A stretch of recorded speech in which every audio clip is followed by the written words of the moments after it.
On a train, in a bus, in a car, on the way to your job. All alone with your kids, with your wife, or with your dog. You can listen anywhere, you can listen everywhere, to the Philip Malowney podcast. Hi, welcome to the Philip Malowney podcast. Today I am joined by Amy Lalla. Amy is the co-founder and director of the LMP group. Amy works on education and social action programs across the UK. She's passionate about providing opportunities for young people, education and inspiring ambition. I've been Amy's friend for quite some time now, and she joins me via Skype. Hi, Amy. Hi, Phil. Hi, how are you? I'm good. It's really good to see you. Good to see you also in this very strange times, the world we live in. I'll tell you what, if I have a pound for every time I've heard that and every time I've said that, it's crazy. I'd have a good few quid by now. But yeah. How's it been going for you? How's lockdown? Well, lockdown? We're kind of in and out of lockdown. I know. I think it's just been a bit of a roller coaster for everyone, really. I think, and I think that whilst we all started out on this, our first pandemic ever, so it's something that we all had in common with each other, and we'll get through this together. I think now it's starting to feel like different people are going through different things. So certainly, if you're in a tier 3 versus a tier 2, it's a different feeling, isn't it? So whilst we're in the same storm, I certainly think that we're all in different boats and people have kind of different struggles and different things that they have to deal with. Yeah. Well, the one thing that sticks out for me is the acknowledgement for like how everybody would be going out to the park and things like that in the summer when it was really good weather. It was the thoughts of like the single parents in an 8th story flat with 3 kids and stuff like that. And then they're told that they have an hour that they can go and exercise, and the park might be like 20 minutes or half an hour away, or a bus ride or something like that. You just think, what, this is crazy. What a nightmare for so many people. But, a lot of people got healthy. A lot of people, painted and decorated and did their gardens. I've got a tomato that is just about to turn red. It looks like it's going to turn red. It's either going to turn red or it's starting to rot, because we're in mid-October now. Yeah, you got to pick it at the right time, Phil. I don't know what I'm doing. I didn't know what I was doing then. I chucked it in the ground. It grew up. I mean, I literally just threw tomato seeds into a pot and I got a little tree out of it. So yeah, absolutely. And I think that's the thing, isn't it? So we do need to consider kind of some of the benefits that have happened out of this, because we have to look at the positives, don't we? So certainly from my perspective, I would say ahead of the pandemic, I was looking for more of a balance in terms of being able to work at home a little bit more. Oh, the irony. Okay, yeah. So you were looking into that already. Yeah. So, and now, talk about right in at the deep end and just suddenly everyone's working from home. But you know what? It quite works. And yes, there's times where we need to see our colleagues, but actually, do I miss my over 2-hour commute, there and back every day? No, I don't. Yeah. The traffic from the West London. The A40 is no joke for my A40. West London people out there. To the West London. Yeah, we have to get that in. That's going to be a big part of this conversation, I'm sure. West London's so badly represented though. So do you remember that when we might have, back in the day, have gone to various different clubs and they would be like, yeah, South London in the house, and people would cheer, North London, East London, and then West London would be like, ooh. Yeah. Hi. We're only 2 people from West London now. Where is everyone? Yeah. I used to love those shouts. I used to wait for it. Okay, that's North London. Yeah. Okay, no, it's not me. It's not me. And there would be times that I just shout for every single one of them because might have been a little bit drunk. I don't know. Yeah. What can you do? You're going out. Yeah. those were good times. So we've known each other now. What? I mean, it's got to be over 20 years. It's got to be. Yeah, that's what I thought we should just say, because if we start like saying 23, 27, like we just get older. But if you just say over 20, that I think we can go with that. There are people very close to me who think that I should be like, isolating because I'm so old. Some of the young people in my life are like, they kind of look at me and go, should you be going out? Yeah, you're vulnerable. Yeah. But well, I don't know. Some of these people make me feel so old sometimes, and I suppose it's a bit of a reality, isn't it? Hitting my late 30s now, so yeah, it's hard, isn't it? It's catching up with us all. Yeah. So I'll tell you the thing that makes me feel old is when I'm writing out like dates of birth for children, and I'm like 2004. I'm like, what? Like that's the bit that I'm like, oh, like you don't know nothing about the 90s. That's the bit where I'm like, oh, wow, yeah. BBC Four had they replay all the old Top of the Pops, and I was watching it last night, and is it Delamitri? There was a group, Delamitri, and they got that song, and it's popped out of my head. Nothing ever happens, nothing ever changes, something like that. Nothing ever matters, or something like that. Anyway, I was watching that and I was like, oh yeah, I remember that song. It was really good, and loads of others, which is good. The 90s was all right. I think we made the most of it. Yeah, absolutely. Love the 90s. You could go out, you could meet friends. Yeah.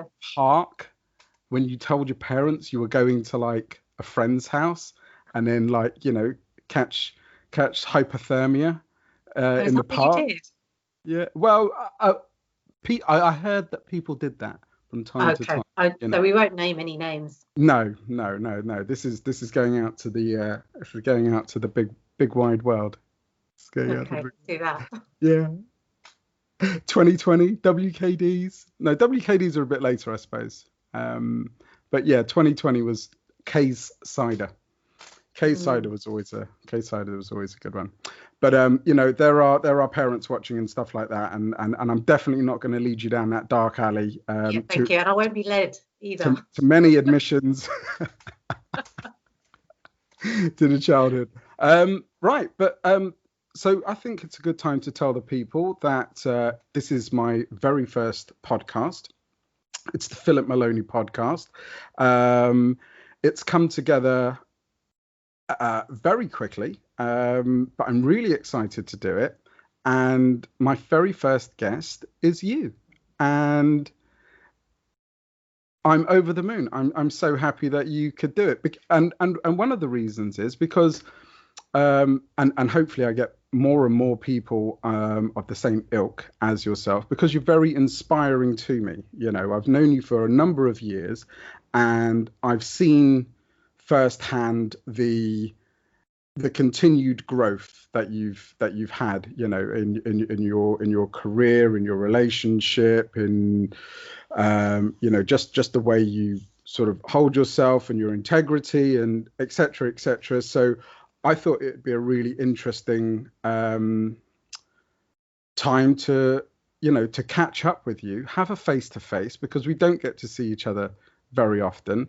And you can tell me and all the listeners and the viewers all about Amy Lalla, of the LMP Group, co-founder and director. So it's a really exciting proposition for me.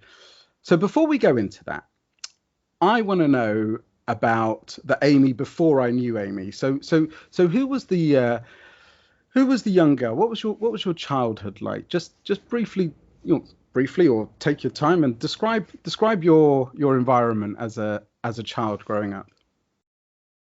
Yeah, well, firstly, thank you, Phil, and I'm really glad.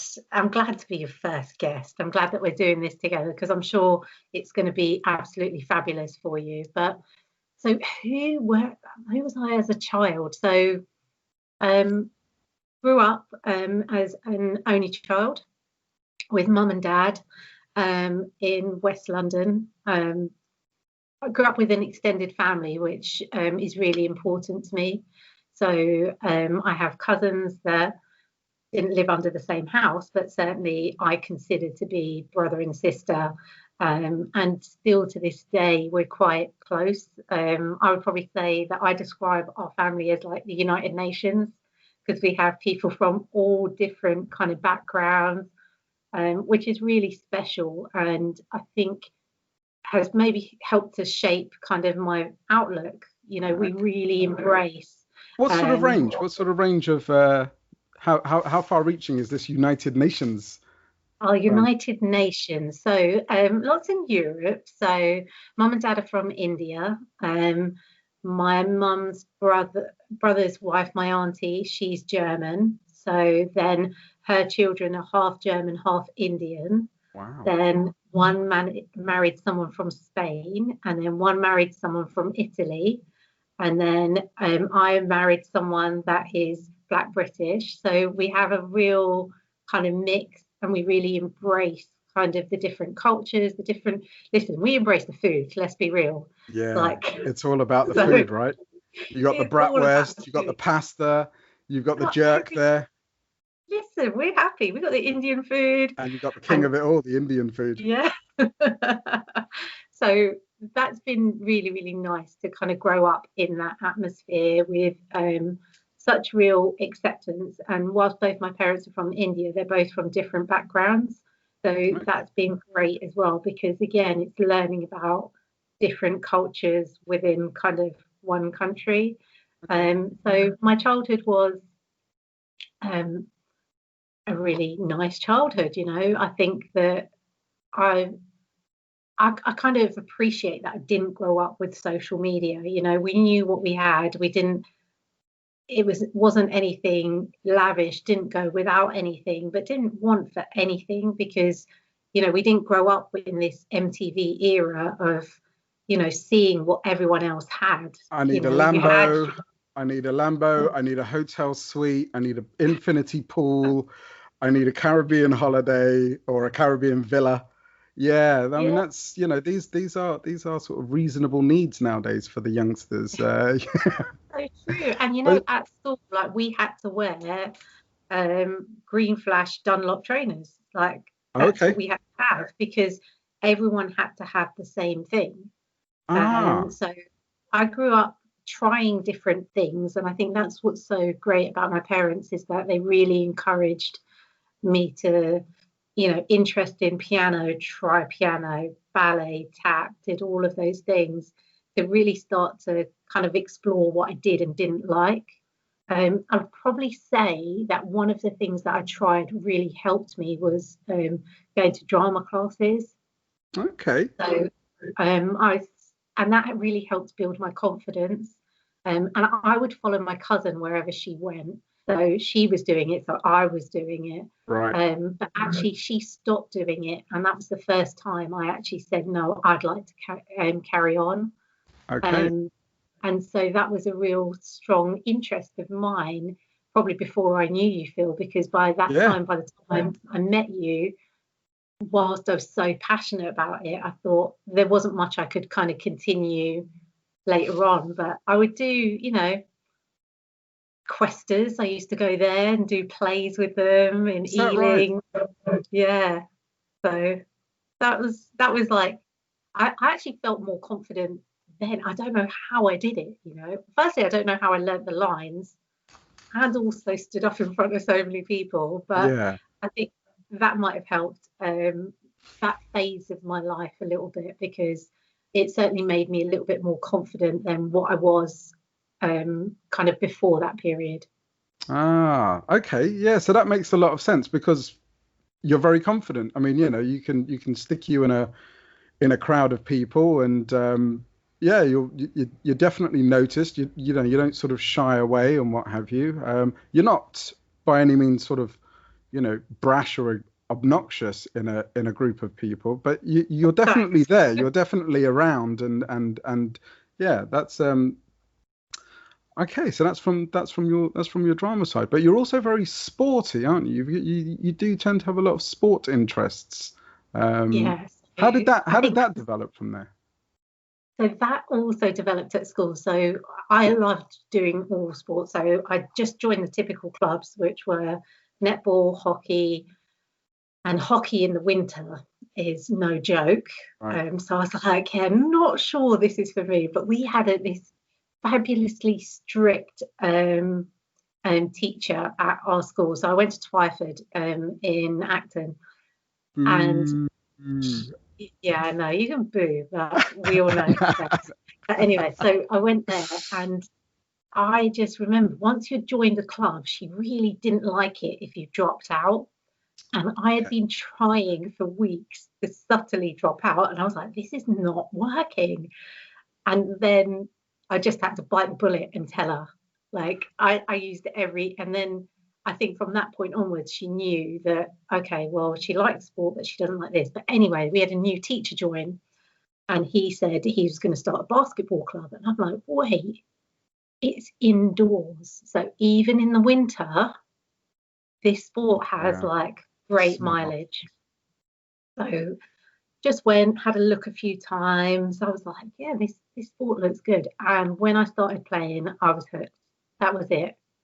And it was, I remember the first time we actually went to the teacher, myself and a friend, and we were like, hey, sir, we heard you're running this club. Can we join? And he was like, no. And we were like, what? Just straight no. Yeah, I was like, wait, what? Like, why can't we do it? And he's like, no, I don't think you guys are going to take it seriously. Like, you just want to come along. And I was like, no, really. Like, we really want to do it. All right, And wait. Pause. You're going to have to describe this teacher to me now, the basketball teacher, because Amy and her friend going up to this basketball teacher, I sense there might have been a little bit of like a, you know, tall basketball play oh, he teacher. was It's so like, come on, cool. let's go and play basketball. Yeah, he was like the coolest teacher we had. And we were like, of course we're going to go and play basketball. We're going to play basketball now. Yeah. Like, already we're interested. Yeah. But Okay. But actually, it's once we stuck. started, I was like, I was hooked. And it became such a big focus for me to try to first learn the game. And then all I wanted to do was get better and better and better. And yeah, I was really focused on it. So I would do things like get up extra early, get to school, practice, then do my day at school, then do my club, and then like I was like, Yeah. this is what I want to do. And actually, that's some of the way that I ended up meeting you, because It then is. I joined the local borough side who were training to play in the London Youth Games, and that was coached by a friend of yours, Yeah, a and the very rest a, is a very, history. very good friend of both of us. A person Yeah. who, if you're listening, I'm ready to I'm ready for you to take a seat and get down for one of our podcasts. So yeah, Yeah, yeah, I think he'll that be a would be a good good one. contender. Mm, Yeah. yeah, yeah. We'll hold him in my back pocket for a little bit.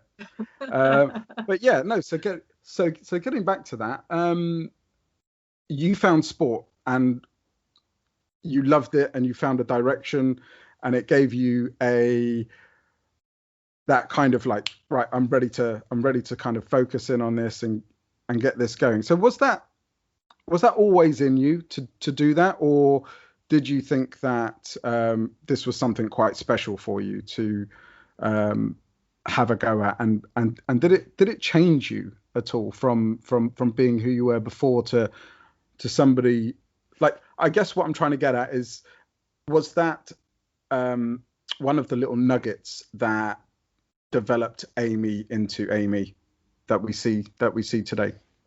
Yeah, absolutely. Like basketball, as a sport was something that just clicked, and it just felt like everything fell into place because actually I loved basketball, but I loved the basketball culture as well. I already loved the music that we hear, you know, associated with basketball. I know we both do. Yeah. But that was everything just clicking into place so rapidly, and it kind of felt like my authentic self. I was like, this is how I feel when I play. Yeah. And it was just a real passion. Like, but I think that yes, that certainly helped to guide me, because actually, because I was so passionate about it, I went on a basketball camp, and it was just so transformational, just in terms of the people that I was around, the people that actually from that camp are really good friends of mine now. I'm talking again over 20 years. Yeah. Because there was this commonality of what we really loved. It was so positive, and actually you could see the positive influences it could bring to others. So yeah, certainly helped to shape exactly kind of what I wanted to do, and then what I do today as well. Yeah, that's fantastic, and it kind of rings true. Obviously, you know, as you sort of grow up and you see people who are doing fantastic things, and you always think to yourself, well, there's got to be something behind that. You know, you don't just wake up in the morning and all of a sudden you're just this amazing person. You know, there's always that sort of there's always that graft behind it. And I want to touch on that a little bit as well, because obviously, you know, if you're motivated enough to pick up a basketball, get into school early, practice, train, you know, go through those fundamentals and those drills and all the rest of it, and then piece them together as to why it's important, you know, that's almost a template for life and any degree of success, isn't it? You know, that's why I have so much respect for anybody who can like pick up an instrument, you know, and sit in their bedroom for what seems years and then come out and be able to play a beautiful instrument, you know, or learn a language, or dedicate themselves to a certain profession, you know, become a doctor, become a lawyer, somebody who's good with computers, you know, anybody who can apply themselves in that way has my complete respect.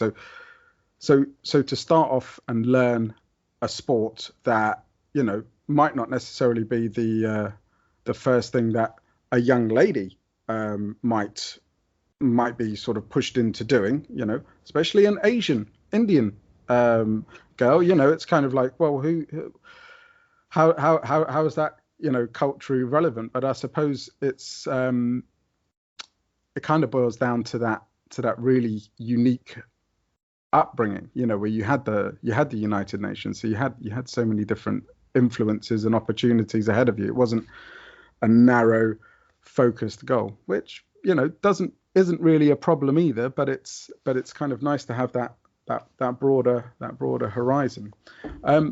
So when did you first start to think about the role that you have now? When did it first kind of develop that you thought, you know what, I want to do this. This is what I want to do as a career, as a person, and this is why I want to do it. What were those? So I think that at that point where I discovered kind of my interest in sport and basketball, I knew that actually what would be really good is if I can do some sort of career that was like sports and business. And Okay, I was like, yeah. wouldn't that be great? Like, wouldn't that be great if I could just do the two? Now, at the moment, like, you can go to university for sports marketing, sports management. That wasn't very common at the time when I went to university. So those correlations weren't drawn up as yet. Yeah. But what was really good was that, because then I kind of had a drive to, when I went to uni, to say, actually, if I can tie these two up, that would be really nice. But I still didn't have the tools to do it. And actually, it wasn't really until my final year that I actually thought, and it was probably my last day at uni, that I was just like, wait, I'm not ready to leave, one. Wow. And two, I think I've just worked out how I bring these two together. And I remember this mad dash, like running to see my tutor, like actually ran. And I arrived at his door and I was like, I've got an idea. I was like, I need to do a master's. And he was just like, what? I really like university. I think I need to be here more, longer. And this was like my last day. It was supposed to be like, bye, like off you go, enjoy the world. And I was like, no, because if I do a master's and I do it in sports, actually what I can do is I've got my management degree and I've got this master's in sports, and this can start to tie everything together. And what a wonderful man, because he was like, yeah, I think that's a really good idea. Do you want to shout him out? Who was he? Yeah, actually, I was trying to think of him. His name's Rob Harris, and he was at Swansea University. So, Rob. he was a great. Mr. Yeah, Harris. thanks, Rob. Yeah, thanks, Mr. Harris, as I would call him. But yeah, he helped me to do the forms and helped me to get started. And actually, it was great because I got funded to do it as well, which made all of the difference. So. And then I spent a year when I started really exploring actually sports clubs and their use of the internet, and how, can you imagine, that's what I was studying, and now it's everything, isn't it? Yeah. And so what that did do though was that gave me the opportunity to contact lots of different clubs and explore how they were using it, and talk about what that might mean for the future. So I should dig that out and see whether I was actually right. But there's a big thesis on it somewhere. Yeah, well, delve into that a little bit. Okay, so you're studying your masters at this point, and then you're approaching what, football clubs? Yeah, so as part of, my master's was a written thesis. So it was all about the prevalence of the internet within sports clubs, and what that meant. How many? So like 20 years ago? Well, yeah, no, plus. 20, oh, yeah. Yeah, okay. All right, so it's probably around the early 90s.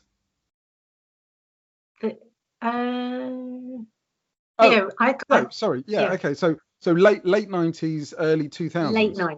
Yeah, what am I talking about? Okay, yeah. And you're going into football clubs and going, hey, guess what? I think the internet's going to be big for you. I was like, I was hi, my name's Amy. Hello. How are you using the internet at the moment? And this is what it might do for you in the future. But yeah, exactly that. I surveyed loads of rugby clubs, football clubs here, football clubs in America, and then ended up working for one of the clubs that I surveyed. So whenever anyone talks to me about they're doing a master's and they're doing a thesis, I'm like, contact all the companies you want to work for, because it's hard to get through to an interview these days. Right? Yeah, absolutely. Clever, smart. Now, did that open a door for you in America? Like, which club picked you up?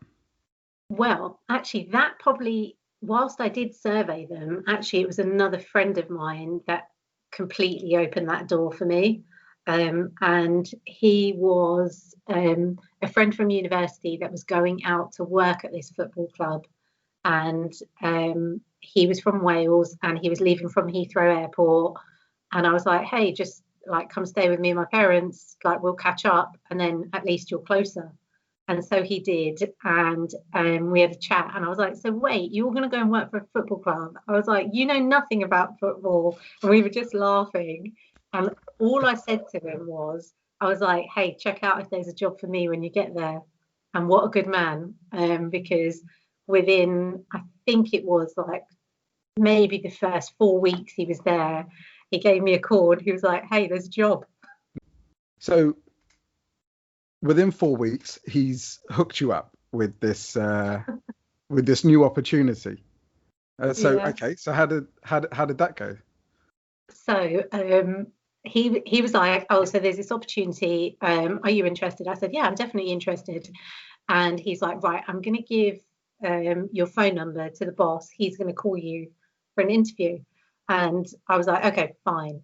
So whatever, waited, and the phone rang. And of course, this is like days later when you think it could be anything. And I just remember picking up the phone and thinking, oh my God, I'm having an interview right now. I was doing something, I can't remember, but the thing that I remember the most is I hung up the phone and I was like, well, that was terrible. I remember just being like, that was shocking. And yet he came back and he was like, no, I'd like to offer you the position. How quickly can you come out? And I was like, wow, I better just mention this to my parents now.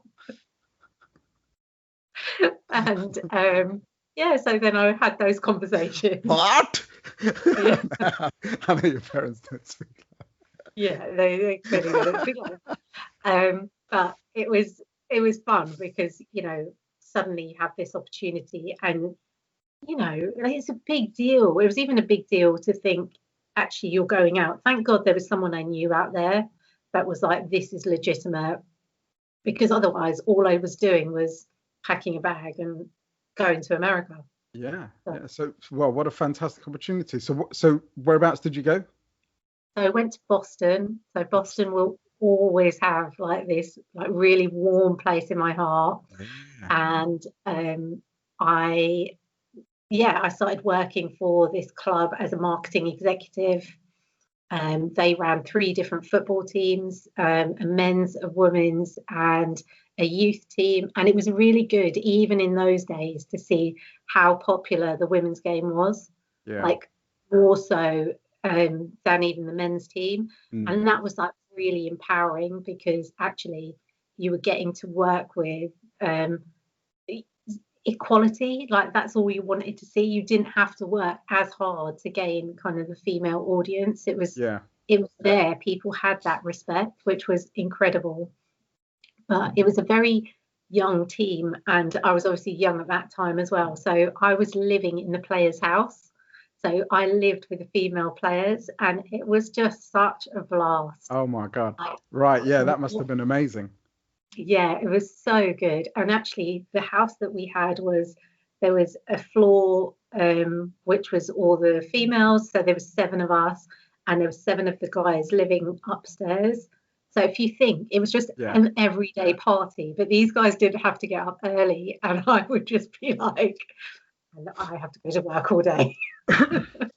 Yeah, so while you footballers are like, you know, just getting on it and whatnot, I got work. So you were actually working. So it was really good fun, and I've got such good friends now from that time, and so I get to see them as we travel. University, on your last day of university, you're like, do you know what?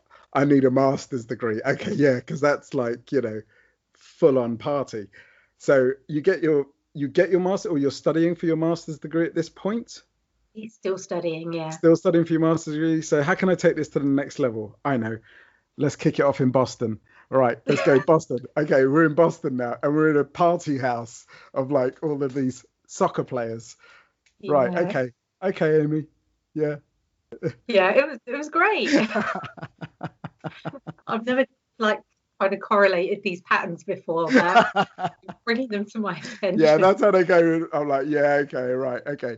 No, that's fantastic. I mean, that's the opportunity, right? You know, that's how the chips fall. But yeah, so you're in Boston. You finish up on Boston, and you. Excuse me. So that's what, for like a year, 2 years? How long were you out there for? Yeah, so it was actually a year, and actually something that will stick in all of our minds is 9/11 happened. Wow. And it happened whilst I was out there, and actually whilst my mum and her friend were visiting me. So it was really poignant. So I don't know if you remember, but one of the planes actually took off from Boston. And Boston's so close to New York, like it was really impactful in terms of being so close yet being so far, not knowing how you can help. knowing people that knew people that were on the plane. So it was a really difficult time. And as America started to deal with that, I was going through a process of getting a 2-year work visa, and I had to go back out of the country, wait for it to come through to go back again. But actually, all of the visas got slowed down massively. So as I was back in the UK, which should have been like a 2-week holiday before you can go back with your visa, it took ages. And that was really like, I'd left all my stuff there. Like I'd just taken a bag and gone because no one knew that it was going to take so long. And yeah, that was really hard because I came back to the UK and my stuff is in the US. I'm like, what do I do? Do I start working here because I'm trying to wait to go back? And at the same time, they needed someone there to do the job. So the chips fell as they fell.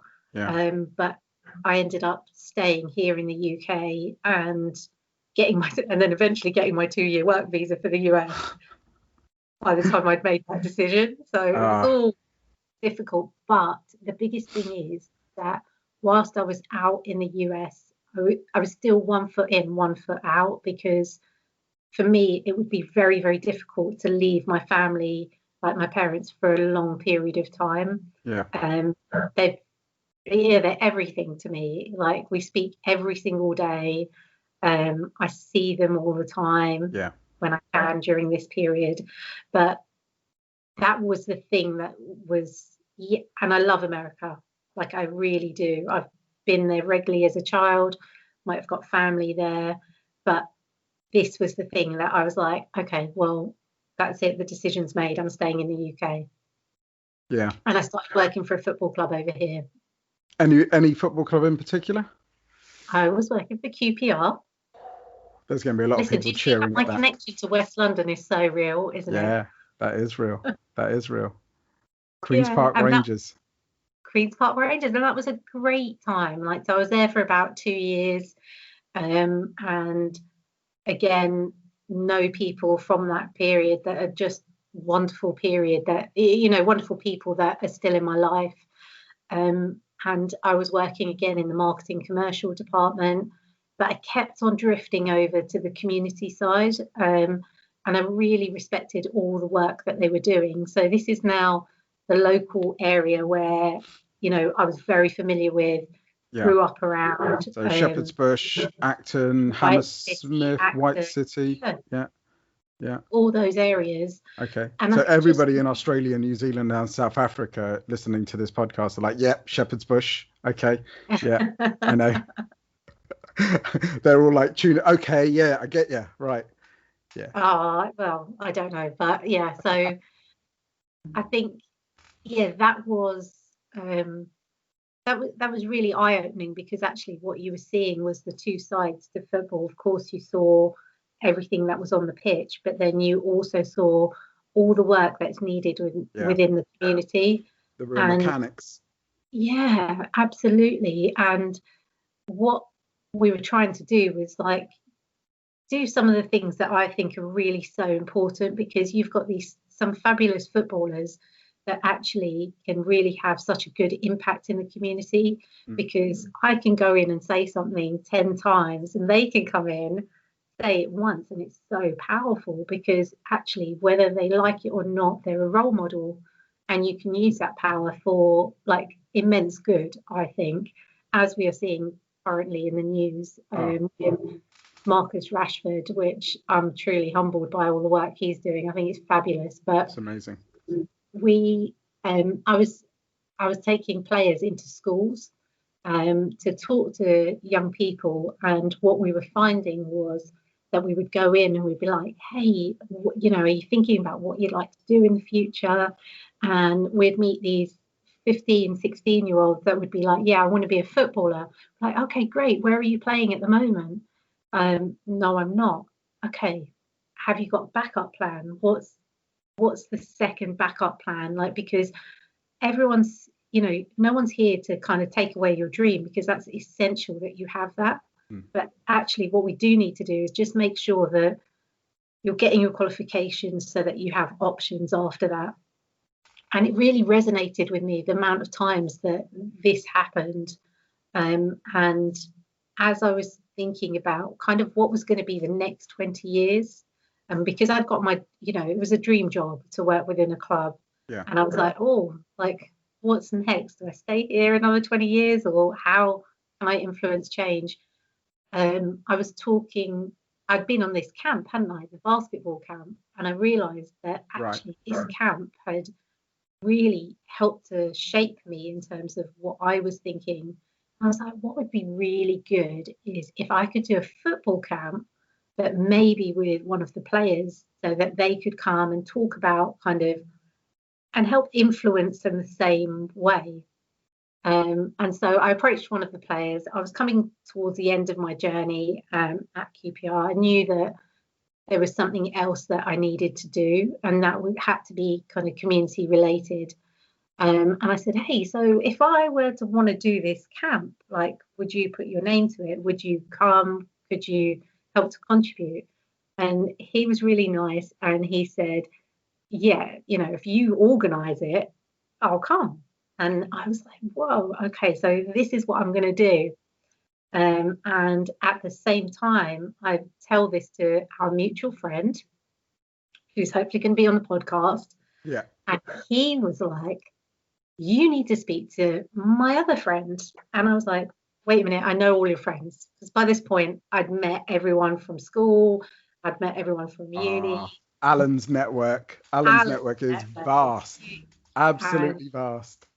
And he said, actually, you need to meet this friend that you haven't met before. His name's Matthew, and he's looking to do the same thing in basketball. Did they go to university together? So they went to university at Loughborough. Loughborough, right, okay. Yeah, so I knew Alan from school. They knew each other from Loughborough. And I was like, okay, great. Can you set it up? Can you introduce me? And we met, and it was so like serendipitous. Is that all? It was just like a happy collision. It just felt like fate. We was just talking about things, and we were like, and after one meeting we both walked away. We met up again, and we were like, shall we just do this together? And that was the start of it. Wow. And it was as simple as that. And I think it was because we had such a good friend in common. It was, you know, I don't think Alan would ever have introduced me to someone that he would have thought wouldn't have kind of been a good match. So yeah, that's how it all started. And it was great. It was great. And I must say, it's great to be on this journey with someone else as well. Just because it's nice to be able to share in it. That is fantastic. Yeah. Okay. So at this point in your life, you're thinking, I want to develop my career. I want something new. I want it to be something that can kind of feed me, clothe me, house me, etc., etc. But fundamentally, what I want it also to be is a means for opportunity and a means for young people to be able to grow and develop alongside. So you're running a sports camp. You've got Matt Lord on side, okay, and you're thinking about what this looks like. You run this camp with a professional footballer at the time. Yeah. Okay. So how did it go? What happened? Yeah. So actually, I think your summary is exactly right. So it all was about the opportunity. So it was all about trying to give young people the opportunity to have access to excellent facilities, really good coaches, and really good information. And that's how we started each program.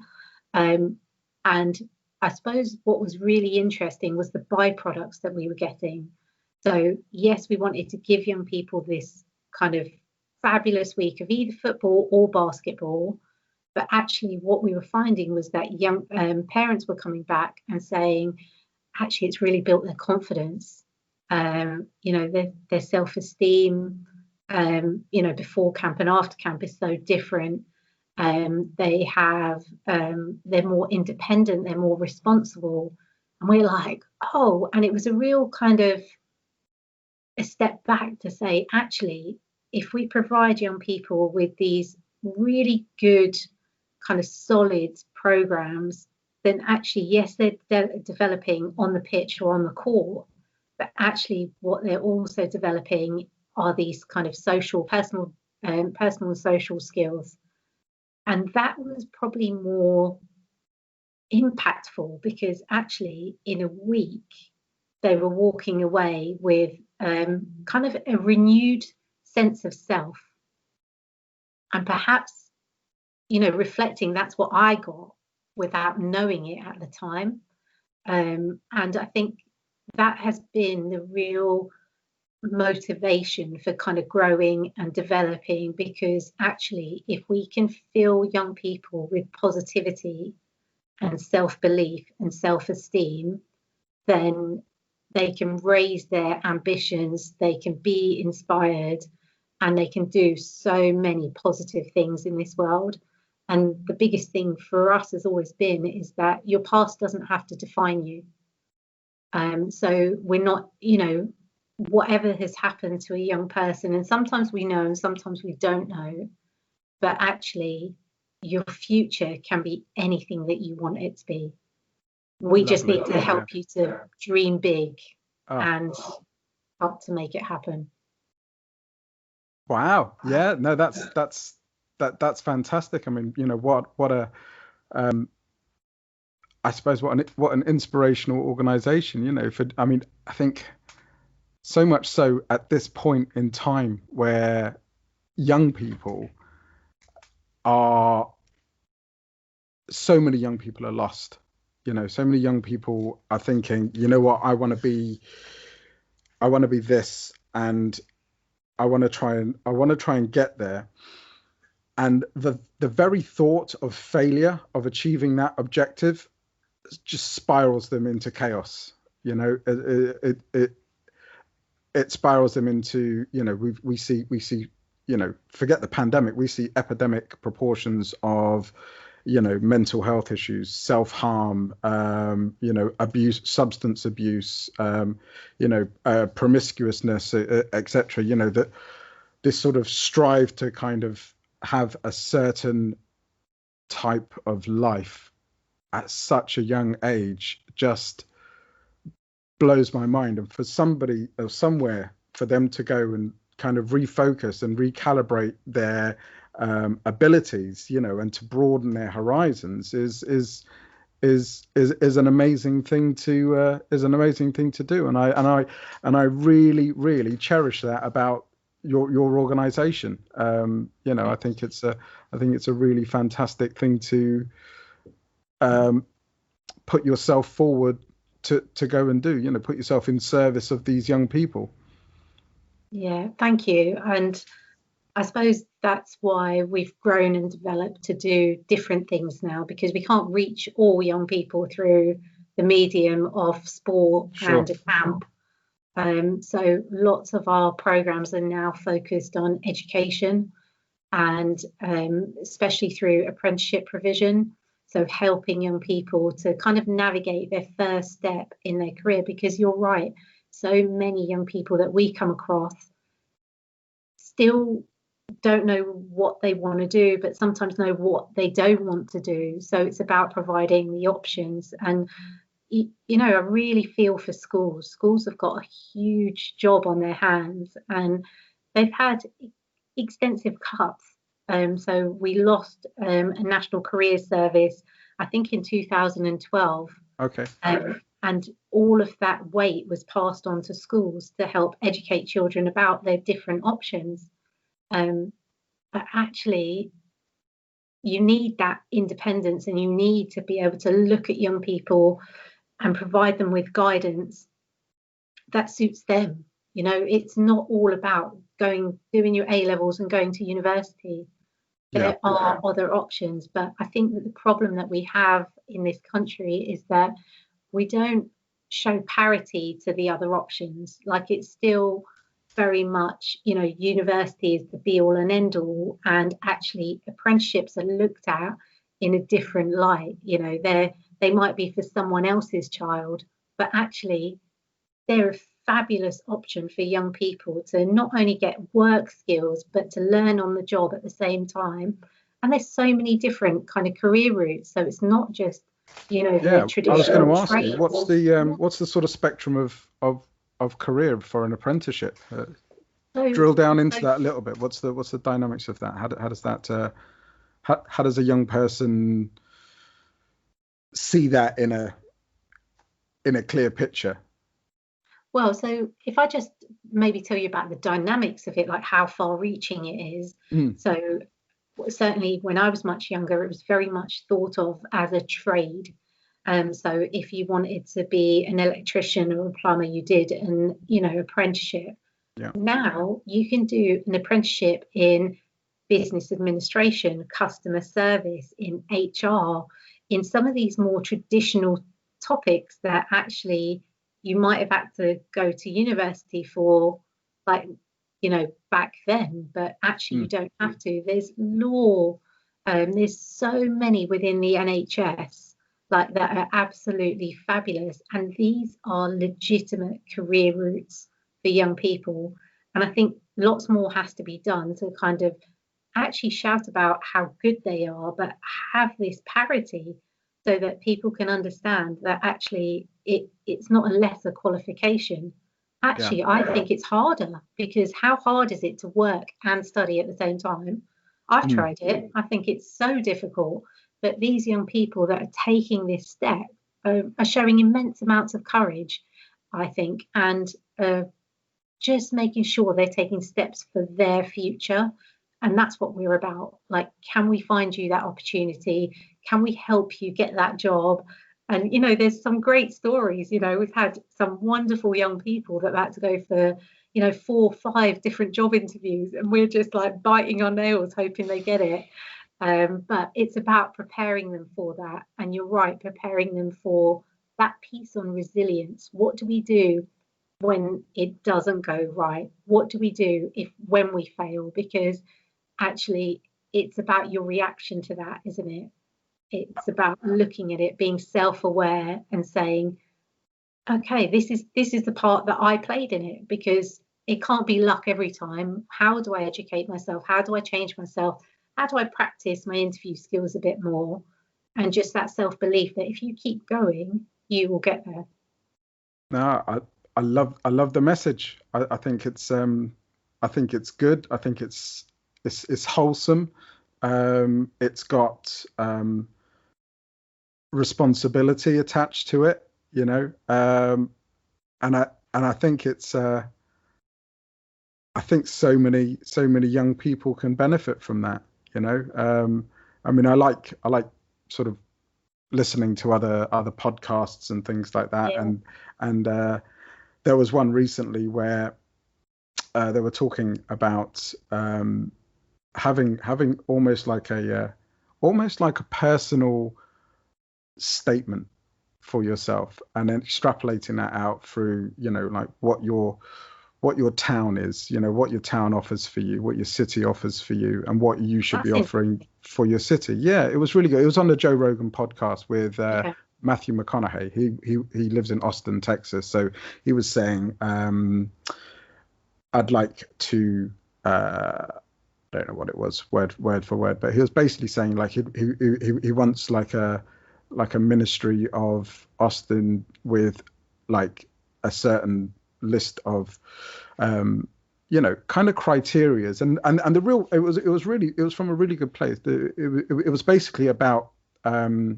comparing what California is at the moment, or how they perceive California, and a lot of Californians are moving to Texas because it's different, or they feel more comfortable there, etc. And his fear was, I don't want it to turn into what you've just come from, so I want to find a way for you to understand that you're welcome, and this is what we're like. This is who we are. How does that translate to what you were talking about? What it was doing, it was him saying, if we could give people a clear understanding of what their worth is and what we expect of them, they're going to benefit. They're going to strive from it. So it's teaching things like responsibility and accountability, and not having gain from, kind of ill-gotten gains. You don't have to be like, you don't have to go in for the hustle to try and hit it big. You'll be respected if you just work hard, find something that you're good at. People are going to look at you with the same amount of respect as they do a CEO of somebody who might have made it. If you imagine that sort of trickle down pyramid, not everybody's going to be the boss, but you can be a really valued employee, or you can be somebody who really puts in a good stint at a certain part of an organization. And I think, when you say about HR and you say about marketing departments and all the like, these are the really important cogs in businesses, in organizations. And I think when people know to appreciate and respect those people in those positions, we tend to, we'll get that kind of, it's not all about sort of going to university, getting a degree, because you can actually be just as successful, if not more so, by getting in there, showing the right aptitude and progressing and enjoying what you're doing, and not necessarily looking for a football contract or a record label, or I don't know what other any other types of successes that may come from that. So it was a really interesting, I'll definitely check it out, correlation to, well, it was kind of a snapshot in their sort of 2-hour conversation. So but yeah, I mean, I really enjoyed it, and I think there's a lot of integrity behind that, and any young people who go in for an apprenticeship and are willing to learn, it's fantastic. It's what a great opportunity to to be had. So I'm going to put some link details about your organization, so if people want to get in contact and things like that, then that they can. So I don't want people to think that like, what's the details behind this? I'm sure you've got a website.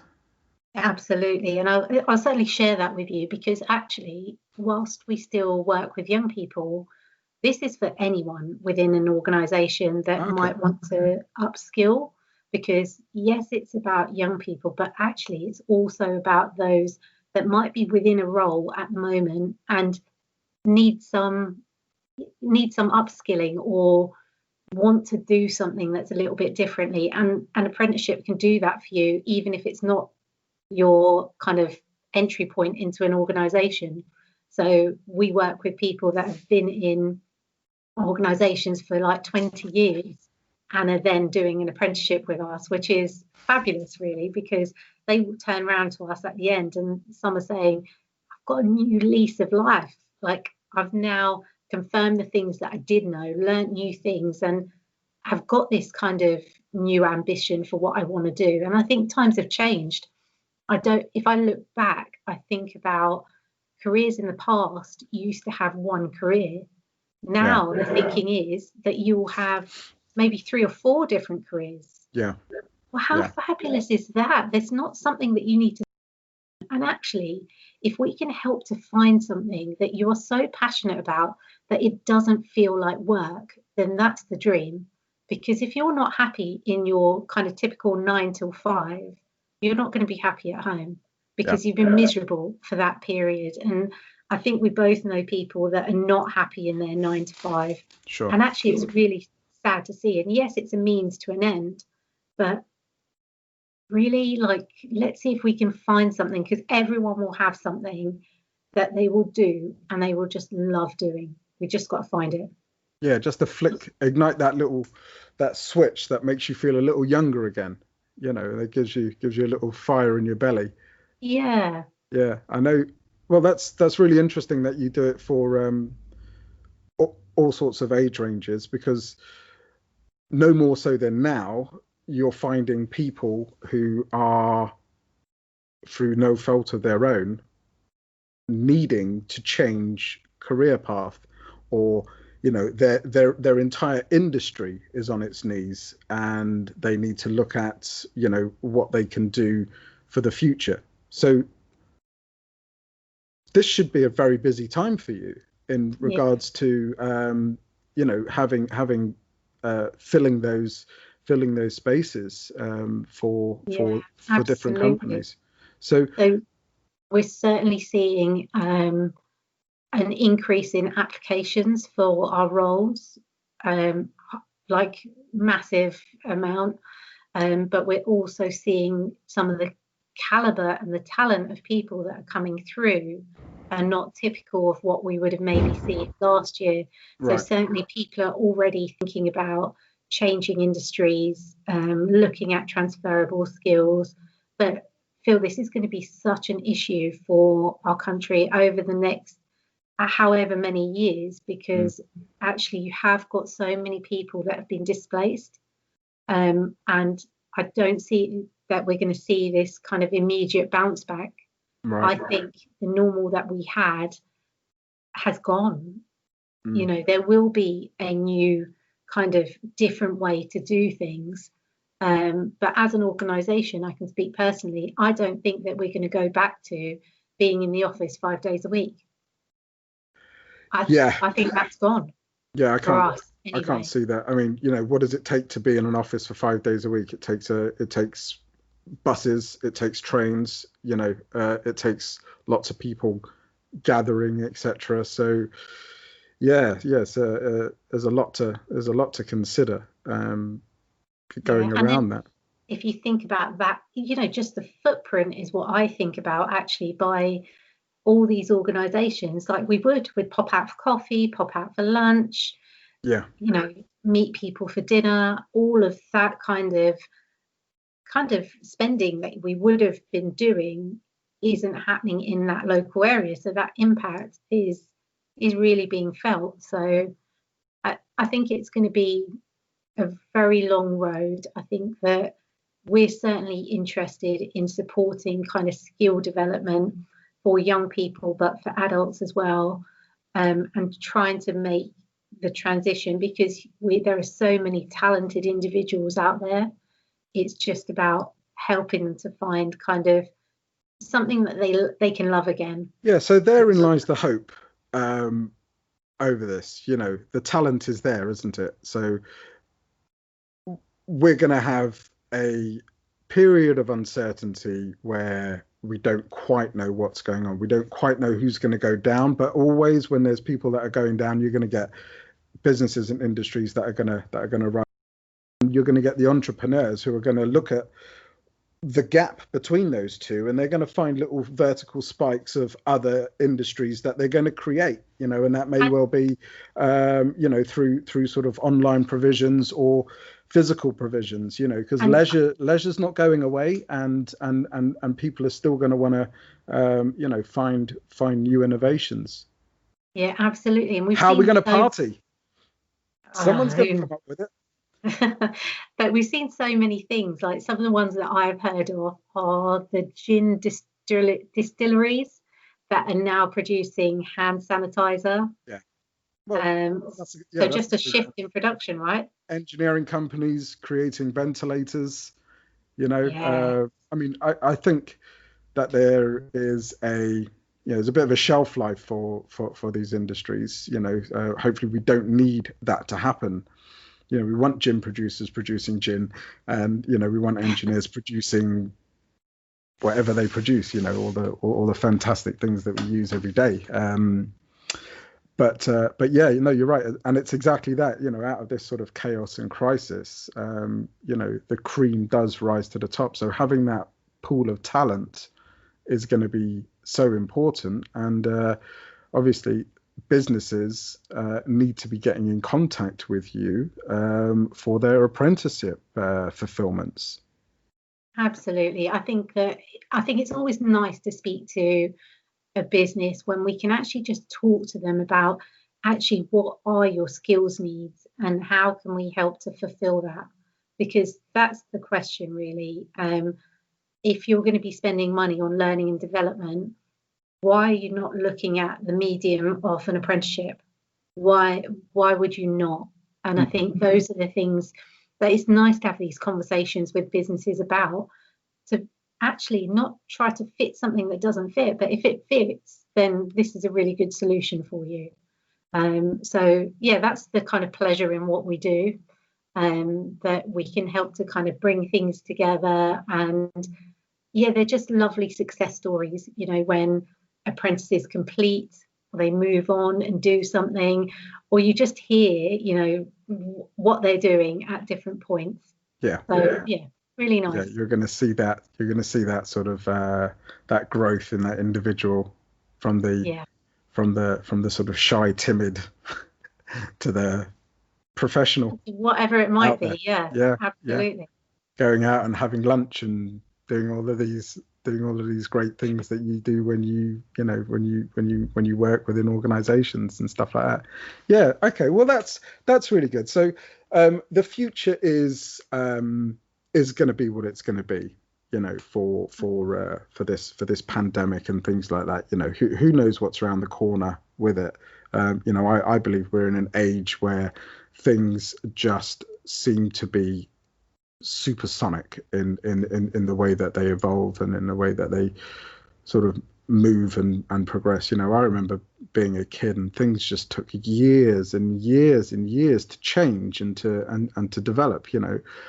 But now you just see things sort of like just sparking, coming and going, and all of a sudden you're doing this and then you're doing that, and then that's not right anymore, so we're doing another thing, you know, and you can just pick a topic and throw it out there. You know, the Premier League wants to change. You know, there's all sorts of areas for that. So I remain confident that that will carry on and that will continue, and it can quite easily change for the good than it can for the worse. So I'm forever optimistic about that. You know, we all still find a way to continue through. So I think the future's pretty bright, especially sitting where you are with that offering, because it just screams of, you know,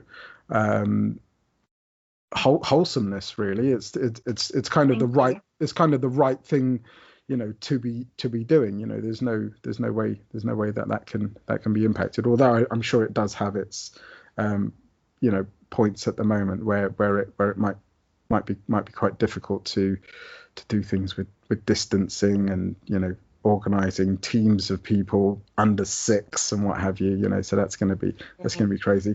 So tell me how does your because you organize camps, right, and they tend to be during the school holiday times?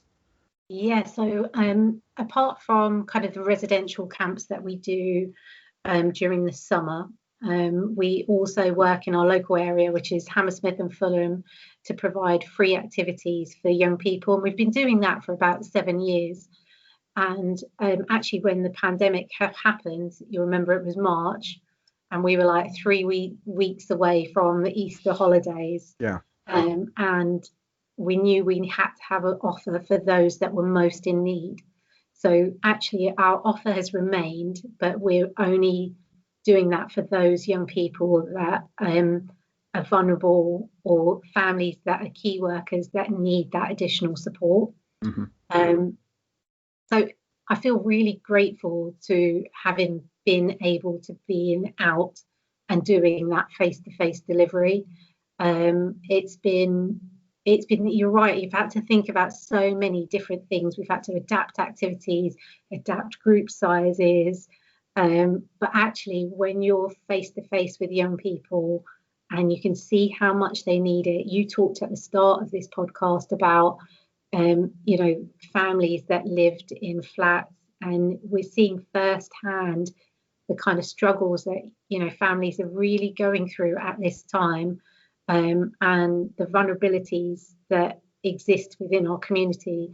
So it feels great to just provide that little point of respite for parents and families, but then also just provide some light-hearted fun for young people to be young people and have some time to kind of return to some sort of form of normality. So next week, Phil, there will be lots of arts and crafts, there will be lots of games, there will be some pumpkins being painted, if I can get my hands on 40 of them this weekend. Yeah, I think you're only allowed to buy like 6 at each place, but let's see what I'm able to do. And yeah, generally, and a big shout out to the team as well. So I'm working with some really great people that actually during this time, I do need to think about their safeguarding as well, and whether they feel comfortable. So people are, you know, really putting themselves forward for those that do feel like they can be out. Working with children is, you know, with the best will in the world, and we've got extra equipment, we've got, you know, spacing guidelines. You're still facing, you know, you're working with young people. So I'm really grateful for those that kind of have joined me since Easter and are just working during these holiday periods, which is just a blessing to be able to do something like that. Well, they so are that's my definitely, next week. yeah, they are definitely the wonderful people who you rely on, who you press on, and who kind of sit back and they probably go, you know what, yeah, let's do it because we're doing it for the right reason. So yeah, Exactly. yeah, And well done to that's those the people. They just, you know, very selfless in the kind of time that they're giving. And, you know, whilst it's fun, there's a lot of planning that goes into it as well. So, you know, we plan to have fun. So, yeah, you've got to do something behind that. But Yeah. so I can't wait. I can't wait to see these pumpkins. I can't wait to see these pumpkins. Literally, like, so really, I should paint one this weekend as an example. So let's see what I can do. Yeah, you'll need to send me a copy of that, definitely. Yeah, do Definitely. that. So, like, things like social media and the like. How do you find that at the moment? I know it's a little bit of a tangent, but do you promote out on social media and things? What do you do there? So yeah, we do to some extent as an organisation. I'm really conscious about social media at the moment. Obviously, there's been some really great shows on Netflix. I don't know if you've seen it. No? Social Media Project, and I think it just makes you slightly more aware of whether you are using social media or, in fact, it is using you. Okay.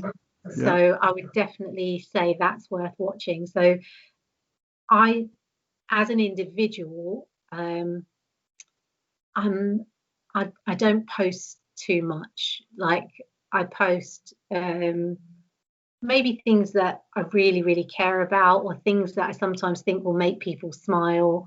Less about the personal perspective, because actually I think that kind of gives a distorted view of life.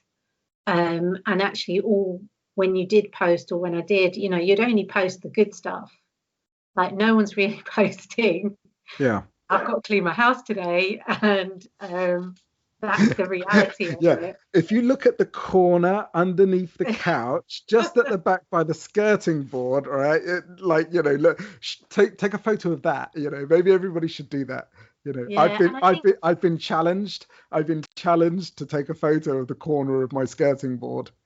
Oh.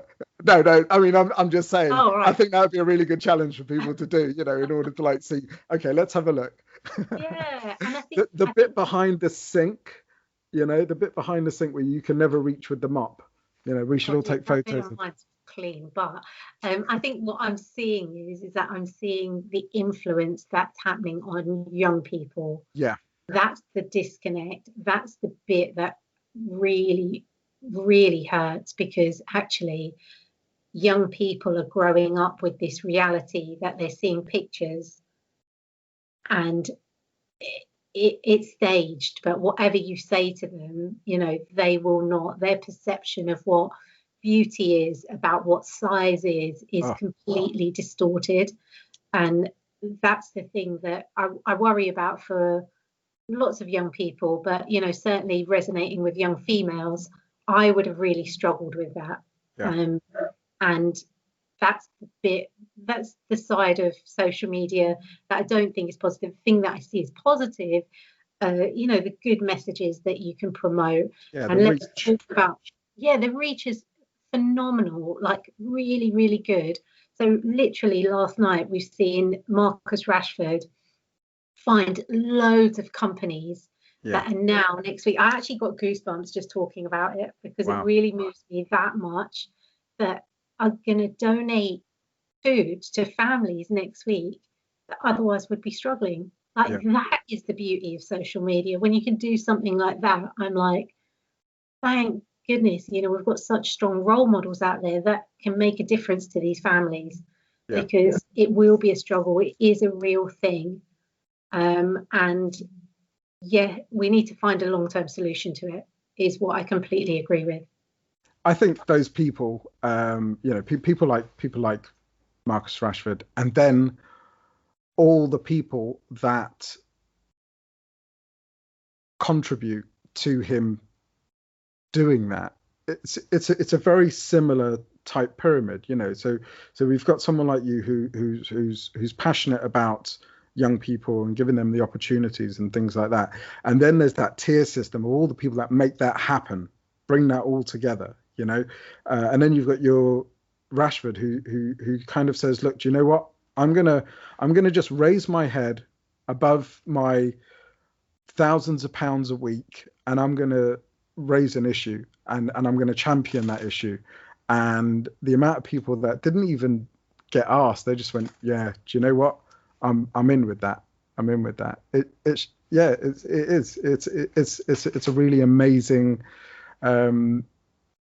compassionate view of what people are actually really like, what they actually want to do. And I think that's what we need to have more of. And one of our values, as an organisation, but just as an individual, is the compassion piece. Like, actually, if we start from a point of view of compassion and understanding that we don't know what someone else is going through, does that not change our perspective completely? Yeah. And if we can just remember that on a daily basis, I think that will help all of us with any of our struggles, but just to have that feeling of community. It's good for the soul, isn't it? It's good for the soul. And it spreads a lot of love and I mean, I love things like that, the charity of it, the service to others, and look at the NHS, like, absolutely, when we were going out and we were clapping on a Thursday night, it was because we're so grateful. These are people that have put their lives on the line to help, and their families' lives, frankly, to help and serve us. And when we're not well, make us well.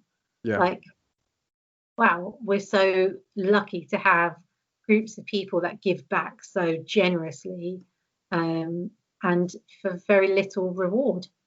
So when you sort of take that and you look at what your idols or what your heroes look like, this is what I mean by things change rapidly, so it would have only been a year ago, maybe less than a year ago, where you saying to me, do you know what, I'm kind of holding back on social media a bit. I don't know whether social media is controlling me or I'm controlling it. Okay. So a year ago, we wouldn't even been having that conversation, but because things happen so rapidly now, we're looking at and we're identifying the fact that actually, hang on, I need to hold back. I need to come back and reset a little bit from this. So whereas my heroes might have been the guy with the Lambo, right, on YouTube or something like that, now it's kind of like, well, what's important, So the pandemic has kind of reset our expectations on, what we see as mundane and boring and normal actually being really valuable and useful, and to a degree heroic when you look at things like NHS. I always peep out the balcony every Friday when the binmen are taking the bins, and I'm like, thanks very much, thank you, and they look up and they expect to look up now, and they're like, there's that weirdo at the balcony and he's looking and he's saying things, and they give me a wave and things like that. But there's your heroes. These are the people that just keep things going. Yeah, and I think what we're talking about is really about having gratitude and then showing appreciation. Yeah. And perhaps we forget the two sometimes, because actually you're right, this whole pandemic has made some people sit back and think, actually there is so much to be grateful for, and so much to be appreciative for. And I think that you do start to think what's important. Like, I can't jump on a plane and go and see my family in America at the moment. Yeah. But boy, do I miss them. Boy, do I miss my family in India. Like, these are the things that you took for granted, that you were going to see people. I thought I was going to see them this year. Yeah. And actually, that's not on the horizon now. And that's the bit where you're like, like that, the family that you wanted to see, you can't. It's just popped into my head now. How many people get away from the cold weather this time of year to go to Spain, to go to Europe, or to go further afield, and just to get away from that chill? And now the doom is they're going to have to get more jumpers. Well, so I think that the biggest thing is that we're very much going into a winter, and remember the clocks go back this evening. Yep. So days are going to get darker, and we have all of this uncertainty. And I think that's the thing that you're alluding to. Things are changing very quickly. And actually, as individuals, what don't we like? We don't like change. We like things to remain the same. Yeah. So I think that the fallout of this is that over this period, we certainly need to be very responsible and mindful of our friends and our family and what they might be going through. So people don't like the cold winter days as much, but actually with the change, with the personal circumstance, with financial worries, with going into maybe, a tier 3 lockdown, people are going to have some dark days, and it's our responsibility to make sure that we're there for them, that we're checking in. And I read somewhere recently where it said on average people say I'm fine 14 times a week, but only mean it 4 times a week. Yeah. And actually, do we need to delve a little bit deeper when we get that sense that maybe you're not fine, and maybe we can talk, and no, I can't hug you, but I can virtually hug you. Let's not take fine as an answer. Yeah, let's not take no for an answer. Let's not take fine for an answer. Yeah. So what do you take as no? I take it as not now. As right. Okay. Yeah. I mean, like, really? Okay, maybe we can go out some other day. Yeah. Just like a kid. Can we go to the park? No. All right. Okay. Can we go to the park now? No. Yeah, of course you can go to the park. I love going to the park. So okay. Well, it's been a good chat on the, those are quite some quite serious topics. Yeah. So what I want to do now is I want to bring it back to a few other things, like really sort of really tongue in cheek now. So it's going to be like, I want to know what I get nervous, Phil. Well, like things like what flicks your switch in regards to food? What's your food go to? What does Amy like? So winter's coming in now. What, you're on the couch, you're thinking, oh, I've got a bowl or a plate here. What's inside it? So I am a really big foodie, Phil. I love food. Love food. I think, let's have a look. So one of my favourites, I always say this, is spaghetti bolognese. Oh, I love a spag bowl. But I also love food from every different country that you can possibly think of. So every day in my house is like an international food day. here we are. We're back to it. We've come full Back circle. to food. Yeah, the United Nations. Yeah, so I think probably in this weather, Phil, I'll have my spaghetti bolognese. Yeah. Nice big bowl of spag bowl. Cheddar cheese on top. Bit of grated. Standard. Yeah. Standard. Nice. Okay, right. So what about things like drinks? What sort of are you a cocktail girl? Are you like a short and a mixer, or what do you go for? Or a pint of Guinness? Days, well, yeah.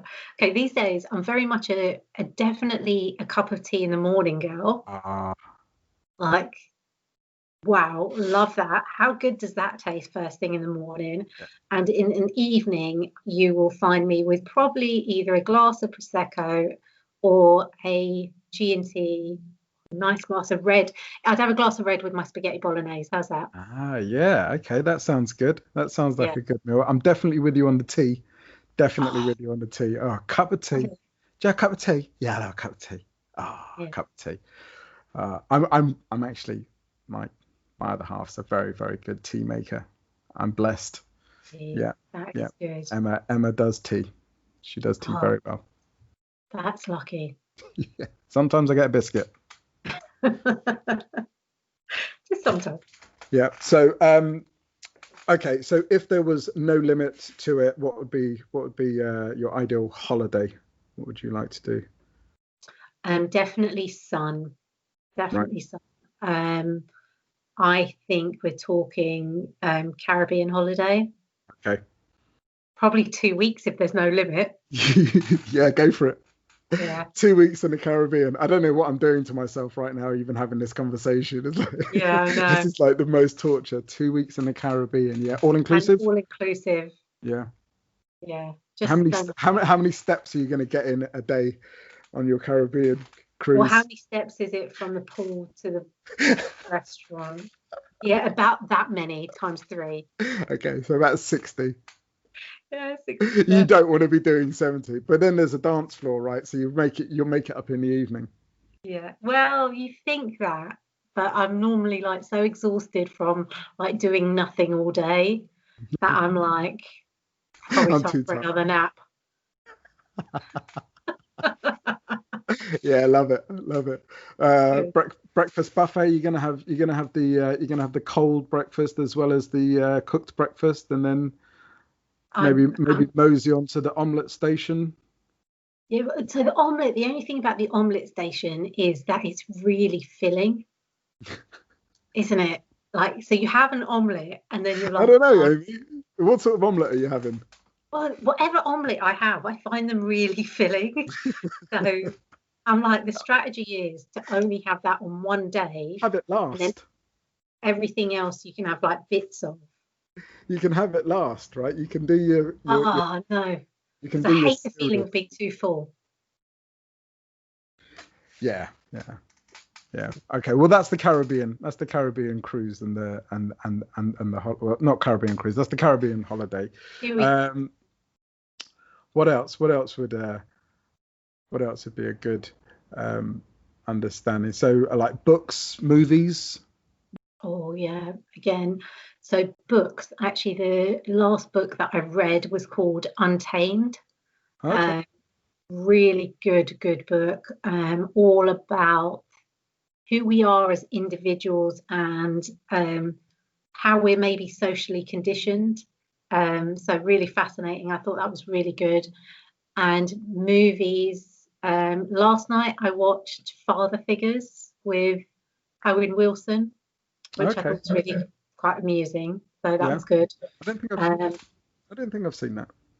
yeah, But I do like Owen Wilson. Isn't he the guy with like the crooked nose?